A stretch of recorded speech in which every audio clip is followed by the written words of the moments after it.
হুন্ডিতে টাকা পাঠান, ব্যাংকে টাকা না পাঠিয়ে হুন্ডিতে বেশি বেশি করে টাকা পাঠান, এরকম সবাই বলতেছে। যারা প্রবাসী আছি, আমিও কিন্তু প্রবাসে।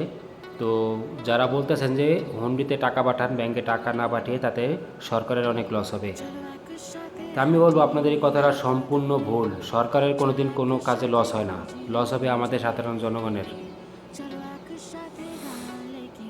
কেমনে লস হবে আমি আপনাদেরকে বলে দেই।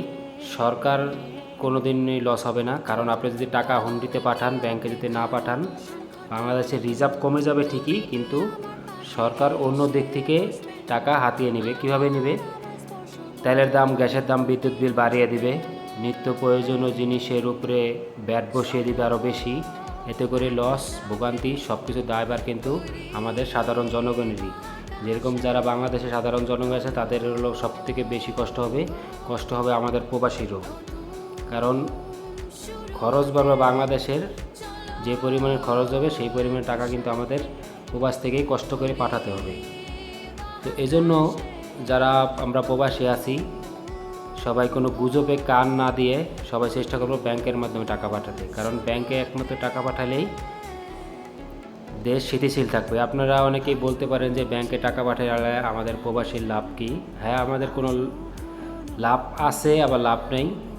অনেকেই বলে যে আমাদের টাকা পাচার করে দেয় বিদেশে। হ্যাঁ, দেয়, কিন্তু টাকাটা পাচার করে কীভাবে? এই হুন্ডির মাধ্যমে। আমরা হুন্ডিতে টাকা পাঠাই দেখেই টাকাটা পাচার হয়। আমরা যত বেশি হুন্ডিতে টাকা পাঠাবো, তত বেশি আমাদের টাকা পাচার হবে, কারণ আমরা যে টাকাটা ইনকাম করি হুন্ডিতে পাঠাই, সেই টাকাটা কিন্তু আমাদের এই দেশেই থেকে যায়। যে দেশ থেকে হুন্ডিতে টাকা পাঠান, সেই টাকাটা কিন্তু সেই দেশেই থেকে যায়। এই টাকাটা কিন্তু বাংলাদেশে যায় না। আপনি যার মাধ্যমে হুন্ডিতে টাকা পাঠাবেন, সে কিন্তু বাংলাদেশ থেকে আপনার টাকাটা দিয়ে দেয়, সে কিন্তু বিদেশ থেকে টাকাটা আপনার অ্যাকাউন্টে পাঠায় না। তো এই টাকাটা কী হলো? এই টাকাটা পাচার হয়ে যায় এভাবেই। এই জন্য টাকাটা যখন হুন্ডিতে পাঠান, যত বেশি পাঠাবেন তত বেশি পাচার হয়ে যাবে। ব্যাংকে পাঠালে বাংলাদেশের রেমিটেন্স বাড়বে। টাকা, রাজনীতির যেসব দেশে রাজনীতি চলে, নোংরা রাজনীতি বলেন, সেসব দেশে টাকা পাচার হয়। তো এখন যেরকম মনে করেন যে পরিমাণে টাকা পাচার হইতেছে, যদি আপনি হুন্ডিতে টাকা বেশি করে পাঠান, তাহলে আরও 10 গুণ বেড়ে যাবে হুন্ডিতে টাকা পাচার করার। এতে কিন্তু লস আমাদেরই হবে। এই জন্য আপনারা ব্যাংকের মাধ্যমে টাকা পাঠান। ব্যাংকের মাধ্যমে যদি আমরা সবাই টাকা পাঠাই, বাংলাদেশের রেমিটেন্স বেড়ে যাবে, বাংলাদেশের রিজার্ভ বেড়ে যাবে, বাংলাদেশের ডলার স্টক হবে। এতে করে আমাদের দ্রব্যমূল্য সেসব স্থিতিশীল থাকবে। যদি আমরা হুন্ডির মাধ্যমে টাকা পাঠাই, দেখবেন যে সব কিছুর উপরে সরকার ব্যাট বসিয়ে দিবে, কারণ সরকার তো চলা লাগবে। সরকারের যেসব কর্মকর্তা আছে, যেসব রাজনীতিবিদ আছে, তাদের ক্ষুধা কিন্তু আমরা কিন্তু মেটাতে পারবো না। তারা কোনো না কোনোভাবে বাংলাদেশ থেকে যেভাবেই হোক সব কিছু দাম বাড়িয়ে তাদের যে টাকাটা, তাদের যে রাজস্ব, সেটা কিন্তু তারা আদায় করে নিবেই। এই কারণে আমি বলতেছি সরকারের কোনো দিন কোনো লস হবে না।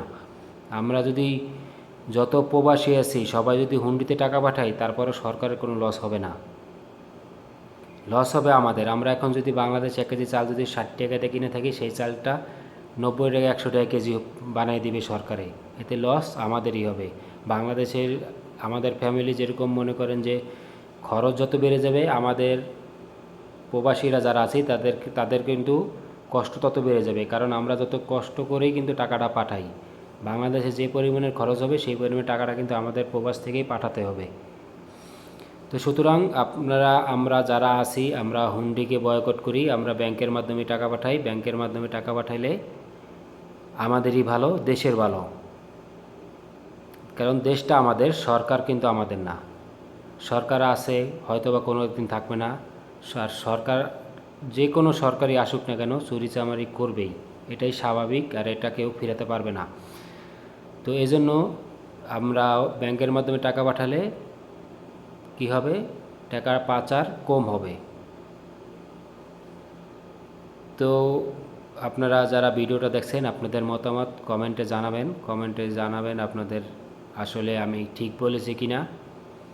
যদি আপনাদের বিবেচনায় মনে হয় যে আমি ঠিক বলেছি, তাহলে আপনাদের যত প্রবাসী আছি আর যে দেশে আছেন না কেন, সবার কাছে আমার অনুরোধ, আপনারা টাকা পাঠান ব্যাংকের মাধ্যমে, হুন্ডিকে বয়কট করুন। কিছু লোক আছে উস্কানি দিয়ে কথাবার্তা বলতেছে যে ব্যাংকে টাকা না পাঠিয়ে হুন্ডিতে টাকা পাঠায়। আসলে তারা হলো, যেসব লোক উস্কানি দেয় তারা হলো হুন্ডি ব্যবসায়ী, আর তাদের কারণেই বাংলাদেশ থেকে টাকা পাচার হয় বেশি।